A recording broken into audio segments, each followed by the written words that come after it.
cashier. Get the money like a cashier. Customer, clientele. I was broke, that was last year. Getting money like a cashier. Get the money like a cashier. Benjamin, nothing less. I was broke, that was last year. Don't change them. I never switched up. Been down since day one. Stay social. People change them. I never switched up. Social. Well, hello, everyone. I am Regina Edmondson, and I am today's guest host. And I want to welcome you all to Dope Black Thoughts. I am extremely excited about both of our guests today. I want to introduce who we have in the room. We have Ranye Cox. Ranye is an entrepreneur. Of course, you know, I'm an entrepreneur, so I'm passionate about that. So that's one of my favorite things to introduce. She is also a school psychologist. And she's going to greet you all here. Hi, thank you for having me. I'm pleased to be amongst greatness today. Thank you for the invite. Okay. And with us today, we have an award-winning author, Miss Jackie Abram, and she's here to discuss her book, Hush Money. So we are very excited about that. Before we get into the book, I'm going to ask you first, Ranye, if you want to just tell us a little bit about yourself, and then I'm going to move into talking about Jackie and finding out more about her story, herself, and her book. Okay, thank you. So my name is Ranye Cox again. I am a school psychologist. I work here in Inglewood, California. Also, I am an entrepreneur. I am the CEO of Rain Lifestyle, where it's about overall wellness, financial literacy, physical fitness, mental wellness, just overall wellness. So that is my mission. And that's what I'm working on now. Awesome. Again, thank you for joining us. And Jackie, before I get to you, I'm just going to do a quick introduction of myself. For those that do not know me, I too am an entrepreneur. I'm the owner of CME Catering and Events, and I have a full service catering company, a meal service, and in addition to that, I'm a development consultant for nonprofits. So let's get this show on the road. Jackie, tell us a little bit about yourself, please. Well, thank you so much for that wonderful introduction, and I am super excited to be here with you both. Again, my name is Jackie Abram. I am the author of an international best-selling and award-winning book featured in Forbes called Hush Money: How One Woman Proved Systemic Racism in Her Workplace and Kept Her Job. I love it. I'm going to speak for myself and say that as a woman who has been in a corporate environment, working professionally for a great number of years, it's something that I've experienced many times. And I'm sure that when we speak to most women of color, that they share a similar experience. So I'm excited to hear what you have to share today. Ranye, is that an experience that you've had in your professional career? Mostly when trying to find work, I've experienced that. My name is just kind of, how should I call it? Afrocentric, maybe, or I feel like my resume may have gotten me in some doors, but I can tell by the, you know how I'm sure you're familiar with the hair has to be a certain way. You're worried about how your hair has to be, what kind of earrings you're wearing, what kind of accent you have, if they'll pick up on something, just trying to pronounce words in a certain way. So stuff like that, not directly being told anything racist specifically, but just the vibe of needing to look a certain way and fit in a certain way and be seen as professional, and for them to base you on your resume and not who you are, what you look like. So what I hear you saying is the delicate balance of essentially needing to code switch in order to be competitive. Exactly. Exactly. Absolutely. Absolutely. Got it. That's exactly it. Okay. Jackie, will you tell us now? So tell us more about yourself and why Okay. did you write this book? Okay, that's an excellent question. Most people, when they speak with me or when I do interviews, they're actually surprised to find out that I'm not a writer. Writing was something I never wanted to do. I never planned to do. It was the furthest thing from my mind, and it's because I had a lucrative career in higher education, that paid me six figures. It was a career that I was exceptionally good at. And you know what, Regina, let me just put emphasis on that, okay? I was exceptional at my job, and it paid me enough to not only pay my bills comfortably, but to provide for my kids comfortably too, which was important because as a single mother of two girls, my income was literally the only income in my family. It was a career that, by any measure, should have been a successful career, okay? Mm-hmm. But it wasn't. And the reason it wasn't is because, as I was building my career in higher education, and my background is in finance, I'm a number cruncher, okay? So as I'm building this career in higher education and I'm climbing that corporate ladder of success because, I was always quick to get on that ladder and always quick to start climbing it. But what would happen is someone in the organization, maybe they weren't there when I started, okay? But they're there now. And this person is in a leadership position. They are a person of power and influence and authority. And they've noticed me because I'm Black. And this leader happens to be a racist. And so when they notice me, they would target me. And when they would target me, me and that ladder that I'm on, we both come crashing down, right? So after the first time that happens to you, you're devastated, you're heartbroken, but you still have a family to take care of, you still have bills you've got to pay, so you pick yourself back up and you go to the next organization and you are still good at your job, but guess what? You were Black over here, and when you come over to this new company, you're still Black. And so you start climbing that or ladder again. And once again, somebody in the organization who happens to be racist notices you again, and they start targeting you. Okay. And let me just kind of explain what I mean by targeting. I'm not talking about the coworker in the cubicle next to you who doesn't like your hair.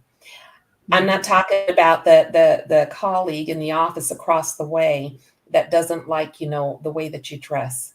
I'm talking about a leader, someone who has biases against you in that organization, but who has the power, the influence, and the authority to put actions behind those biases. And because of their influential position, they inspire others in the organization to conspire with them. Okay. So now you're not just dealing with one person targeting you, you've got a group of people who are targeting you and derailing your career. And one of those people works in HR. And before you know it, you come crashing down again. So, to answer your question about, why we wrote this book, by the fourth and fifth time of having everything that I had worked for and everything that I had built stripped away and taken from me for no other reason than because I'm Black. You suffer a lot of psychological damage. And I found myself in a very dangerous position mentally. I suffered racial trauma that was so severe that I actually contemplated killing my boss. And I'm not saying that to say, I'm fantasizing about this. I actually plotted and laid out how I was going to kill my boss. And when I realized I couldn't get away with killing my boss, I wanted to kill myself. But God intervened. And when God intervened, and I realized that there's nothing wrong with me, because I actually thought I was going crazy. And then I realized that my youngest daughter was experiencing the same thing. I was able to step out of myself long enough to realize that if I didn't help my daughter, who was also being targeted by racists in her organization, that she would find herself on that dangerous ledge. So that's when I realized there's nothing wrong with me. There's other women experiencing this, including both of my daughters. And so when I realized that this is actually something bigger than just me, now I've got a purpose. It's one thing if you think you're crazy and there's nothing you can do about it, but it's another if you realize that there's something wrong with the system. And so while we're waiting for the world to change, I wanted to empower our people, Absolutely. to show them there is a way to fight back, okay? There's a way to fight back against racism in your workplace. Turn the tables on your oppressors and actually keep your job or negotiate terms for a settlement. And that's why we wrote Hush Money, because we wanted to give our people some options. So let me ask you this, backing up just a little bit. So how old and at what point in their career were your daughters when they began having these experiences? So my youngest daughter just turned 30. My oldest daughter is 34. They started experiencing these racist attacks as soon as they entered corporate America. But here's the thing. My daughters are night and day, okay? My youngest daughter didn't really experience it while she was in lower level positions because, racist people, if they feel like you are working where they believe you belong, because they believe Right, there's a status for Black folks, okay? You right. know, they're not going to be as egregious as they are when you start climbing that corporate ladder and you start getting into positions that they deem you are not worth. So, my daughter had a little bit of nitpicking going on, which was racism, but it wasn't enough to send her over the edge. It wasn't until she started getting some of those higher paying positions that she really started being attacked. Now, when my daughter started experiencing these attacks, my youngest daughter is vocal. She cried out to me and she said, "Mom, they're after me. I'm about to lose my job." But my oldest daughter, okay, my oldest daughter was also experiencing the vilest forms of racism imaginable. But she thought, how there's this whole stereotype about the strong Black woman, okay? My daughter thought that if she cried out for help, if she told anyone what these people were doing to her, that it somehow made her weak. And so I didn't find out that she had been living in pure hell for years. And it wasn't until I came back home to save my youngest daughter, because I was living in California, When I came back home to save my youngest daughter, you know, as I am also needing to be saved, because at this point I'm suicidal because of what's happening to me, that's when I pulled my oldest daughter aside and I said, have you been experiencing anything like what we're going through?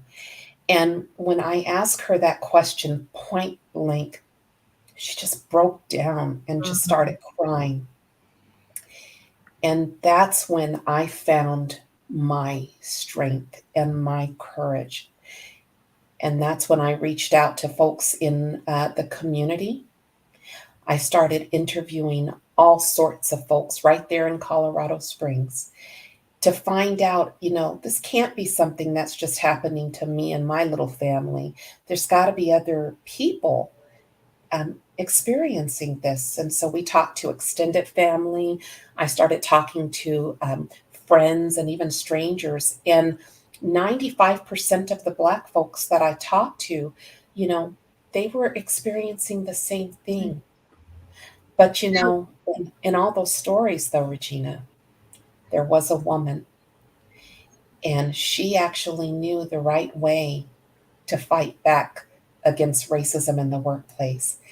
Not only fight back, but survive the battle, okay? Win the war and keep your job, because too many of us run from our jobs, okay? We run from our jobs because they're attacking us over here. They're making it unbearable. So we go over here, but as you already heard me say, you were Black over here. And guess what? You go over to this company, you're still Black. Now, for your daughters, was it single companies for both of them where they had these experiences, or did they also have an experience, leave, move to a different company, have the same experience, leave, move to a different company? And if so, how many companies for each one of them? And for yourself, was this kind of, I don't want to say never ending cycle, but this trajectory, how many companies was that? So let me just tell you that for me specifically, my career spanned 20 years, okay? So almost 20 years in higher education. And I hear somebody trying to call me. Let me just see if I can turn that off. Okay, sorry about that. So my career spanned nearly 20 years in higher education. My career in higher education over that period was derailed 5 times because racism is not a one-time thing for us. You don't experience racism in the workplace and then they give you a nice little badge that you can wear when you go to the next company so that people know not to bother you because you've already been through racism.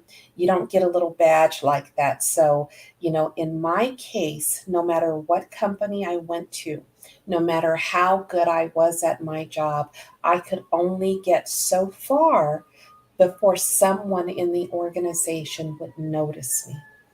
And notice me not because of my skills, but because I'm Black. Now, for my daughters, my youngest daughter, she had little jobs. Like I said, there was a little bit of nitpicking going on, but nothing major. But in her first real high-paying job, that's where she experienced it. So after she experienced racism there, she went on to her next job. Now, my oldest daughter has had her career derailed 3 different times. So she's quickly catching up to my record. Wow. So let me ask you, Branye, have you had that similar experiences on your career path? I want to say I've kind of been in mixed company. That doesn't mean that there wasn't racism around. For the most part, I've been in some kind of education setting. And I think that, for example, when I worked in Santa Monica, it was always some kind of learning experience that was involved. So it would be like, I don't know, someone would say something like, "Oh, your hair, it's soft," or something. Like they would be surprised about certain things, or um, I don't know, just kind of like comments that you would think would be ignorant, Right. but at the same time, it became a learning experience because we were both pleasant with each other. So I haven't had a really harsh experience like that. Hmm. Um, yeah. And I think some of it, and let me know what you ladies think about this. I think some of it is industry. I got a little nervous when Jackie was sharing her story because my background is in corporate finance. I was in corporate finance for a long time, and then decided I'm more of a service oriented person. I'm not a transactional person. I'm it's about relationships, it's about community. I moved into the nonprofit sector. When I moved into the nonprofit sector, which I've been in 20 years, I went into higher education. And for me, the transition from finance corporate culture to higher education, completely different cultures, right? So Mhm. there are a lot of things that I thought that it is just a difference in coming from corporate to nonprofit. So you kind of like look like, huh, that's interesting. You kind of question a little bit. And then over Mhm. a period of time, you find yourself kind of questioning like, huh, I'm a pretty intelligent person. I don't think that the learning curve is that steep of how this culture is so very different and little things that you tend to pick up on. And so Yes. when you were sharing that path, those are two very um, dominant fields. So one is very male white dominated by experience in corporate finance, and Mhm. one is very female white, young female white dominated in the nonprofit sector from my experience. And of course, that's not taking into account geographical locations in that. That's been my experience in Colorado. Yes. So Well, and So oh, how go much ahead. of it do you think is uh, the is it corporate? Is it culture? Is it industry? Is it male dominated industries? Is it white? Like, do you think there's another nuance to where those similarities are? So let me just tell you that, you know, I have talked with many, many people, not only in the US, but around the world, because my book is being read in so many countries. And people reach out to me sharing the most horrific stories. One of the things that they have in common is not that there is a particular industry that is Hmm. doing most of the discriminating and that is committing most of these racist acts. The theme is that, and I agree with this 100%, modern day racism has morphed. Okay. It's not like the racism from decades ago, Right, that you could easily spot, that was overt in nature. You right, could point right at it. You could say, what I'm experiencing is racism. right. That's not what we're dealing with right now. What we are dealing with is hidden. Okay. Yeah. It's harder to prove. It's harder to put into a racism bucket. It is covert. It is not overt. And do we have time for me to give you a couple of examples of what that covert racism looks like? Yeah. Well, will you give the definition of both covert and overt, and then offer the examples of which each looks like? Absolutely. Thank So overt racism is what you typically see reflected in a lot of the books, the movies, the TV shows, that talk about racism from decades ago, where people would walk around and call you the N word in public, and you could easily say, okay, yep, that's racism, because it's easy to spot, okay? Right. That's what overt is. But that's not what's happening to our people right now. What we're experiencing is not something that you can easily identify as racism. what we're experiencing is hidden, okay? It messes with you psychologically. So you suffer mental, psychological, racial trauma because as you are suffering through these working conditions, you can't wrap your head around whether or not you are in fact experiencing racism. So it really messes with your mind. And let me just give you an example. I'm going to use higher education because my book takes place in higher education. Right. And so let me just give you an example of overt racism. Okay. So let's say that you are a college system. Okay. And you know that with any college system, you're going to have multiple campuses. Okay. And in those campuses, you're going to have duplicate positions. So each campus is going to have a receptionist, right? Each campus is going to have admissions advisors or student finance advisors. And each campus is going to have multiple directors, okay? So I'm going to use the example of a director of student finance, which is actually in my book, okay? So if you are a college and you hire two directors of student finance, a white person and a black person, okay? And you pay the white person $55,000 a year, right? And you pay the black person $20,000 less, okay? So there's a steep pay gap there. Right. Well, you could classify that as overt if the black person knows that they're being underpaid. Okay. You know, there was a time where sharing salaries was taboo and people didn't do that. But now people are more open with sharing their salary. So if the black person knows that they're being underpaid, that could be construed as overt.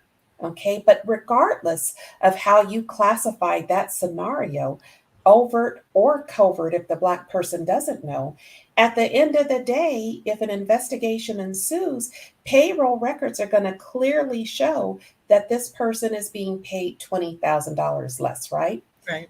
So companies have gotten really smart, okay? Companies that tolerate racism, they've gotten really smart with getting you, but doing it in a way that you can't prove it. So same example, okay? You've got two directors of student finance. You've got a white person and a black person that you've hired. For the white person, you give this person a stellar training, okay? You provide them with the training that is so airtight that you set them up for success right out of the gate, okay? You provide them with the information that is vital to their success in this new position that they've been hired to do.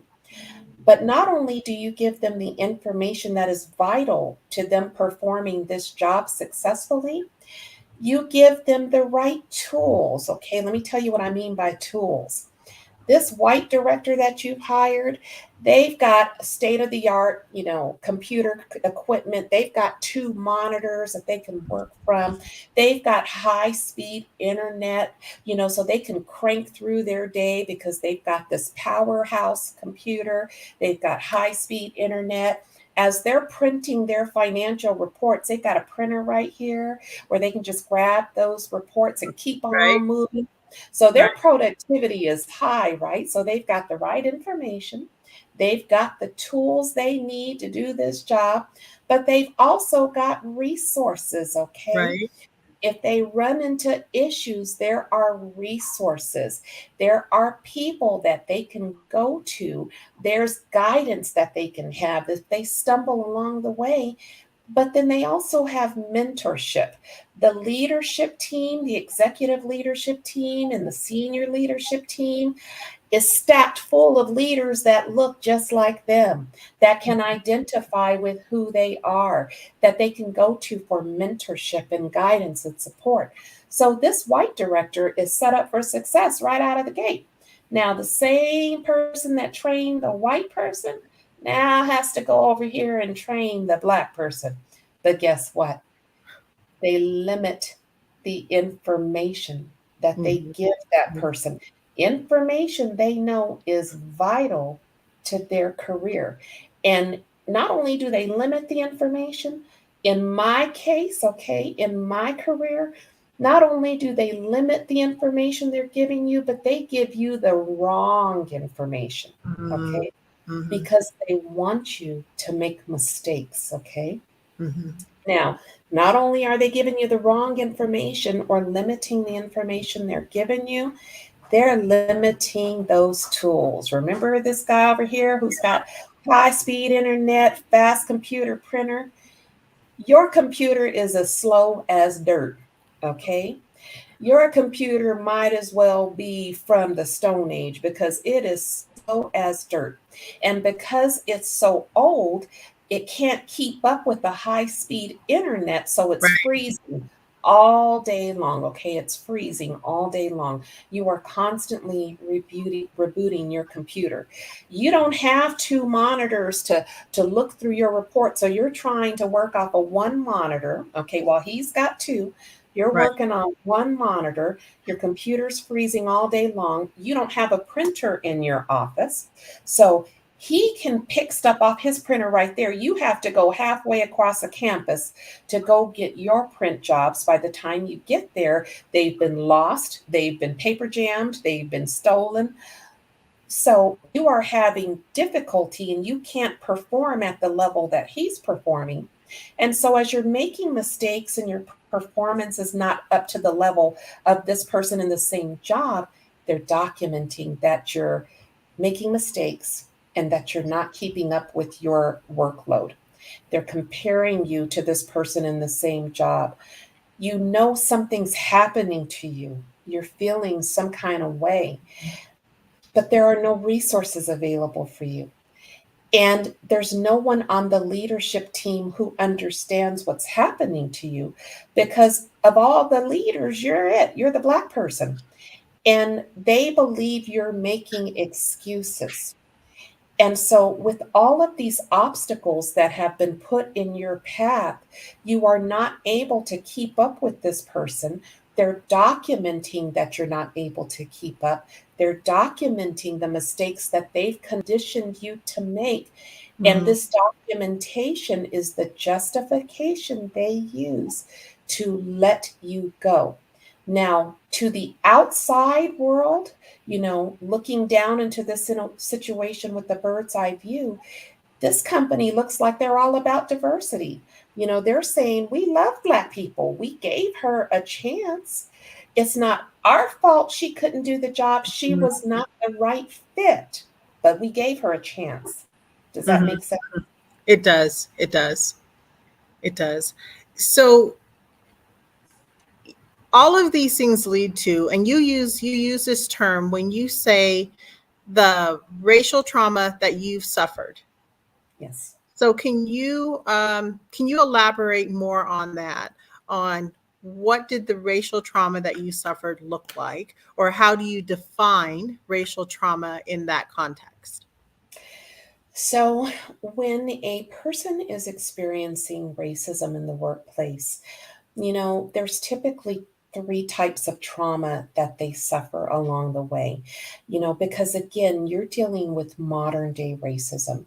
You're not dealing with the stuff that you can easily see and that you can easily identify. You're dealing with the hidden, the harder to prove aspects. And when your job is put at risk, okay, when you are doing everything in your power to keep this job and to do it to the best of your ability, and they're putting these obstacles in your path, you suffer psychologically, because you start having those dark thoughts, but you also suffer emotionally, okay? And you suffer physically. In my case, I was so stressed out because think about it. If you are working in an environment where every day you are under attack, okay, because there's a myth among many people who have never experienced racism that, you may experience something racist and then you get a break for 6 months. That's not how it works. When you are targeted by someone in that organization who is in a position of power and influence, it's not enough for them to just derail your career. They want to destroy you, decimate you to the point that you cannot recover. And the best way for me to describe what leads you to this racial trauma that you're experiencing is actually to liken what so many of us experience to honestly what happened to George Floyd. And let me just tell you why I say that, okay? Okay. So, if you remember the brutal murder of George Floyd, right? George Floyd was killed, brutally murdered by a racist police officer, Derek Chauvin. But if you remember, even though Derek Chauvin was the person who carried out the act of killing George in his community, he was not alone. Right. He had help. There were three other police officers there on that scene, okay?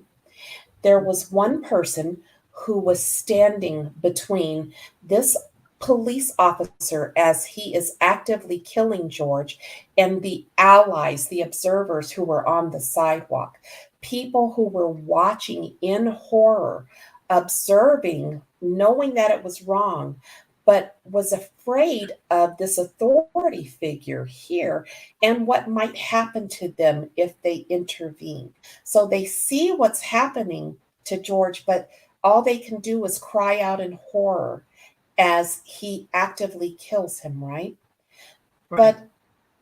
But then there were two other officers. So in addition to this officer who's created a wall of protection between Derek as he's killing George and the allies on the sidewalk who are watching in horror, there's one police officer who's got his legs pinned down, so he's got his body weight on him.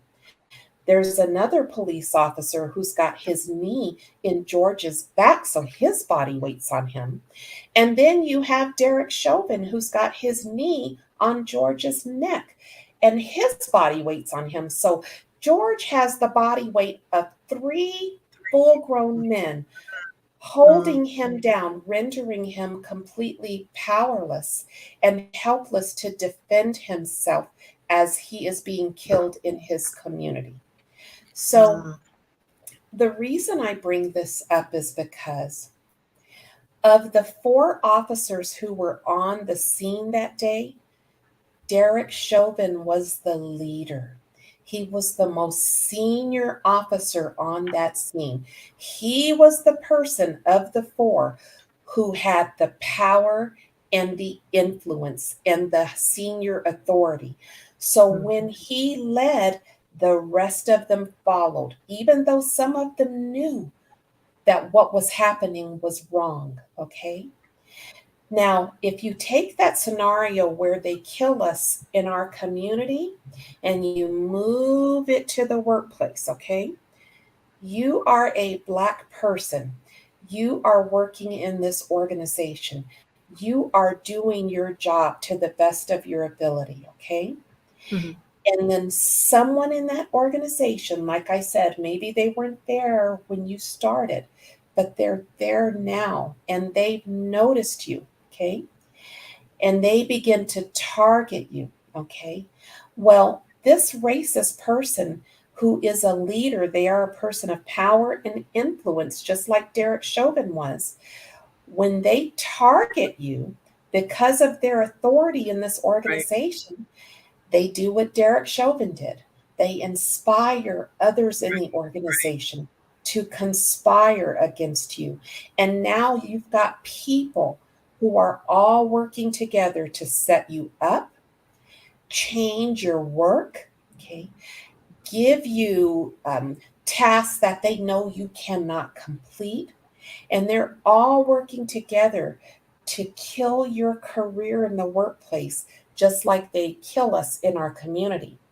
In both scenarios, it leads to death because in your community, you're killed. In the workplace, your career is killed, but you suffer racial trauma that you will never recover from because you cannot escape who you are. And we live in a society here in America that sadly is racist in so many situations. So you somewhat alluded to the answer to this around if you've healed from the racial trauma that you suffered. So that's one question. But the other piece is, out of the examples that you gave of what racial trauma is, how many types of or different types of racial trauma did you experience? So to answer your question, writing Hush Money was actually very therapeutic because I didn't know that it was going to spread around the world the way that it did. Um, I have not fully recovered from the racial trauma that I suffered. And I suffered three types. I suffered, emotional, physical, I erupted in weight gain. My hair was falling out to deal with the enormous amount of stress.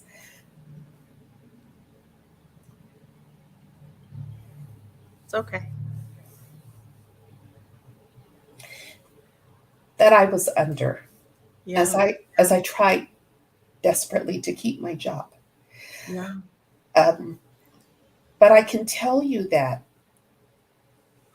after I came out of the suicidal ledge that I was on, Mm.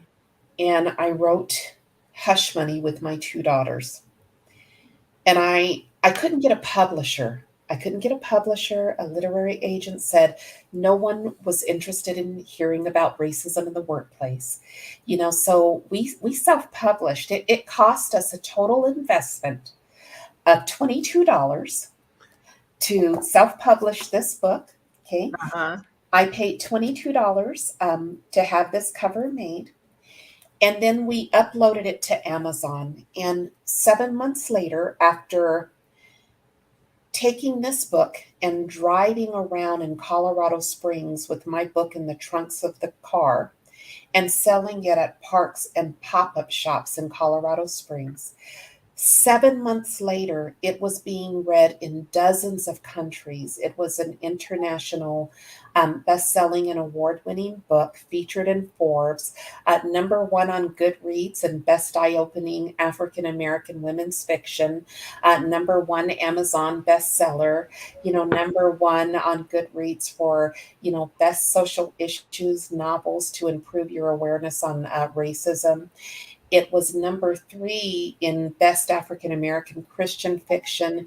And it spread around the world. And as people started reading it and contacting me, the more I talked to people and helped them through their situations, Yeah. the more therapeutic it was towards me healing. Mhm. So I am a long way away from the person I was when I was on that suicidal, homicidal ledge. But I have not fully recovered though, and I don't think anyone ever fully recovers. We stay in a state of semi-permanent trauma because of everything else that's going on around us. A lot of times we go into the workplace, and no matter what's happening in the world, the Buffalo racist mass shooting, the children being killed in Uvalde, so many things around us that affect us as a people, all of that is around us while we are in the workplace dealing with racism. Okay.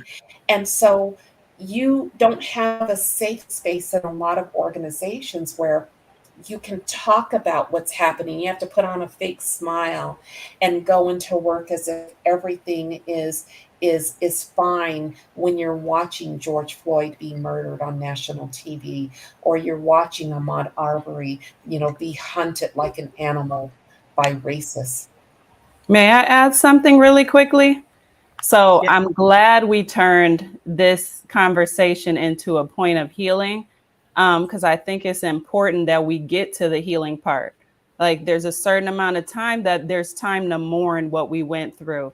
And then just like society tells us, oh, we're the strong Black woman, but we are, and it's time to take that turn. And we did not, our story is worth something. And what I learned from this is that your story, you created your own lane. You started in one place and you navigated to another place. And there's a story of healing here. And you Yes. can heal because it is in your will and it's in God's will for you to heal. So you have Yes. been on this journey of healing yourself this entire time. And you will get to a place of peace, and the peace is inside of you. And when you find the peace, then it's available to you. So I want to turn this into a story of triumph, and also a story of finding our own lane. Because to me, what I learned from years of education and doing different jobs and working for people, and now with a master's degree and credentials and all of that stuff, what I learned from all of that is I want to create my own lane. No one should be in charge of how much my check is going to be. I shouldn't have to go and ask someone, am I worth this? How much can you guys pay me for this level of education that I have in my brain? Please tell me what I'm worth. No. I think that it's time for us to create our own lanes, and that's where you have been driven to tell your story for somebody else, for your daughters, for our daughters, to understand that this is the system that we're living in. And there's two things. One thing I learned from my husband is that, yes, we are going to fight the good fight and try to change the laws and stuff like that and try to change the system. But I firmly believe this part of his better half is that we create our own lanes as well. And when we start building our own structures and systems, that's when we'll see the healing, because it empowers you to know that you can. It doesn't matter how many people, it doesn't, 100 no's don't matter. You only need one yes. Absolutely. And you figured out your yes and you published that book, and that's all we need is one yes. And let me And just tell you, and let me just tell you, so I have to laugh because those same publishers, by the way, that said nobody wanted to hear about racism in the workplace, they tried to contact me afterwards, but guess what? I paid $22 to publish my book, and I don't need a publisher now. Exactly. My book is international, and I turned my pain into purpose and power. And I am helping Black folks all across the world right now fight Absolutely. back while we're waiting for the world to change. They have a way to fight back. Yeah. And not only your healing, but the healing for your family, for your daughters, the examples that you set for your daughters, the time that you all were able to come together and support each other. And in addition, like at a critical time in their careers, those are ages where every move you make is critical in your career, and you set the pathway. And the book that you wrote, you have your employee manual, and then you have the real manual, Hush Money. That's right. That's the one you got to focus on, the real manual. And Hush Money. there are a lot of great books about systemic racism out there. Let me just tell you, a lot of great books. But Hush Money is not just another book about systemic racism. This is a roadmap, a survival guide that teaches our people how to fight back and turn the tables on their employers. Yeah. So why is this book spreading around the world that I paid $22 to write? It's not because it's another book about systemic racism. People want to know the how. How Exactly. did this woman do it? And let me just tell you, she did it using methods you would never think of in a million years. And it's all laid out in my book. I mean, she teaches you how to weaponize email. The E in email stands for evidence. She teaches you how to put a wall of protection between you and the racists at your job to stop them in their tracks. She teaches you everything, and she being the protagonist in my book, because my book had to be written as fiction inspired by true events, because as the title tells you, there was some hush money involved. And not only that, but it doesn't take a rocket scientist to figure out, well, there was some hush money involved because this woman proved systemic racism in her workplace. Absolutely. And she kept her job. So let me just be very clear. This is one woman's story. There is a very real woman behind Ebony, the protagonist in my book. So let me ask you this. So for those that have never experienced racism in the workplace, how do they use this book? Post this. So the way that my book is laid out, it has various chapters. And what I have found has been most helpful is you read my book from front to back first. It's a short book. If you look here, it's not a long book. It's a short book that can be read in a matter of hours. It's short, but it's powerful. And as you follow Ebony through her 5-year journey working at this college, okay, you get to see everything from the beginning, from the time that she's reading the newspaper looking for a job to the time that she's hired at this college, how things are great in the beginning, because they're always great in the beginning. But then you get to see the hidden, the covert aspects of covert racism. You get to see the trauma that she suffers. You get to see all of the mistakes that she's making. And as you're reading this book, things are turning on as an all too familiar feeling comes over you, and you start seeing yourself in the pages of my book. Mm-hmm. You get to see all the mistakes that she made and that you made too.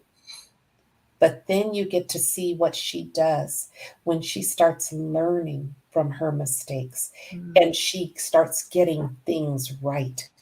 My book teaches you how to write an ironclad discrimination complaint. My book teaches you how to determine whether or not you live in a one-party consent state. A one-party consent state allows you, federal law allows you to secretly record conversations that you are a party to. My book teaches you how to create a daily log where you can track what, where, when, why, and how. Like I said, my book teaches you how to weaponize email. And let me just give you an example about that. In a lot of companies that tolerate racism, I hear a jingle. Are they telling us it's time to end? Mm-hmm. We have we still have some time left. Okay. I want to make sure we have a chance for everyone to know where to buy your book and the next coming things that you have going on, so we can support you. Thank Absolutely. You. So going back to the E in email stands for evidence. So in racist organizations that tolerate racism, okay, a lot of times things are great in the beginning, like I always say, and you will be getting compliments that are of a verbal nature. Regina, girl, you did an excellent job on that presentation you did. Great job, okay? But then when the racism starts and they all start rallying with this leader to set you up because you start getting set up, one of the first things that they do is they say, Regina, no, you're a bad employee. You're incompetent, okay? You're making all these mistakes when you know up to this point that you were doing a great job, okay? So one of the things that Ebony, the protagonist in my book, would do after she figured out the right way to start attacking this after being set up so many times, if Ranye and Ebony were walking down the hall together, okay, and Ranye said, Ebony, great job on that presentation you did this morning, Ebony would almost freeze in her tracks, okay? She would almost freeze and she'd say, thank you, Ranye. And then she'd run back to her office and she'd open up an email, and in the subject, she would put, thank you. Ranye, Thank you so much for telling me what a great job I did on the presentation when we were walking in the hallway today. So why is that important? Because now you've got a date and time stamp email that shows that on this date, on this time, you were doing an exceptional job. And as the months and the years accumulate, and you've got this nice stack of time stamped and dated emails showing that I sent this to you, Ranye. You said I did a great job, and you didn't write back and say, no, I didn't say that. Or no, I didn't say that. It becomes ironclad evidence to prove that over time you were doing a good job. Too many of our people allow these verbal gold nuggets to go without getting it validated and put into writing. Absolutely. And then when the nonsense starts, they have nothing. They're scrambling. So that's just one thing. But So, okay, go I'm ahead. sorry, I want to interrupt. Before you give the next example, can you please tell us where can we find Hush Money? Okay, very good. So let me tell you, so many people were buying this on Amazon that Amazon had capped the number of books a person can buy to 4 because people were buying it all around the world faster than they could print it. So right now, my book is marked down. It is 57% off on Amazon. I had marked it down in honor of Juneteenth. And I decided to extend the discount because I want our people to be able to buy this book. So right now you can get this book for $6 on Amazon. And, you know, for anybody that's here in Aurora, Colorado, I'm right here in Aurora, Colorado. So, you know, you are supporting somebody that lives probably in the same city you do. And after you read Hush Money, if you reach out to me on LinkedIn, because I talk to just about every person who buys my book. After you read this book, message me on LinkedIn, not on Facebook, not on Instagram, not on Twitter, on LinkedIn. You are guaranteed to reach me, and then I'll set up a meeting with you.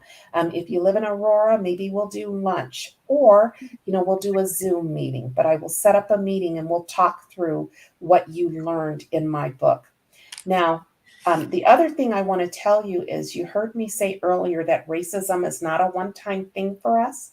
So even though she proved systemic racism in her workplace and kept her job, her issues with racism did not stop there, okay?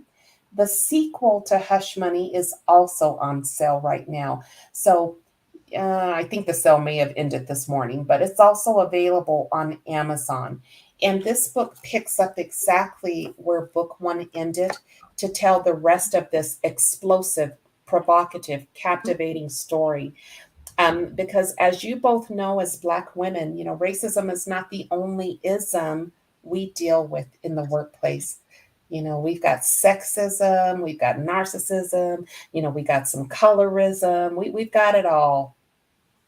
So, Jackie, we're coming to the end of our hour, and there's a tradition in which every guest shares a dope Black thought. So what would you like to share with us this evening? Okay, I would like to share that you definitely want to read book 2. Book 2 is provocative. And there is a book 3 that I am in the process of writing right now, which will be released in December. So definitely catch up on book 1 and book 2. I do want to let you know also that I will be in Buffalo, New York, September 30th through October 2nd. There is an event that the NAACP is sponsoring, featuring me. To help the community, that suffered, the tragedies with the racist mass shooting that occurred in Buffalo. And I am in the process of working with the NAACP right here in Aurora to schedule an event similar. So stay tuned for news about that. And I would love to meet as many folks as I can. Thank you. Thank you again. So I want to say, I want to thank Ranye for coming on today. And Jackie, I want to thank you. Can you give one more shout out? Do you have a website also? You know, my website is being built. It's under construction, but I promise you, if you want to reach me, you are guaranteed to reach me on LinkedIn. My name is spelled Jacquie,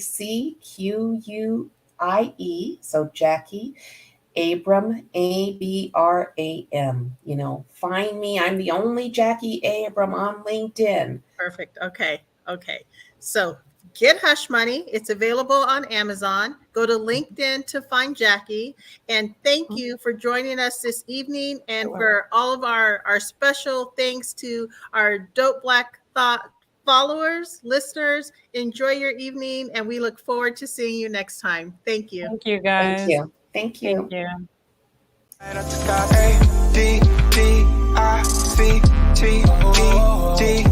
What is love? It's a drug. Let it rotate, then hit back in it. Calling me an Uber just to hit back in it. Hit the cash out like babe, I send it. Is it really worth the wait? I don't get it.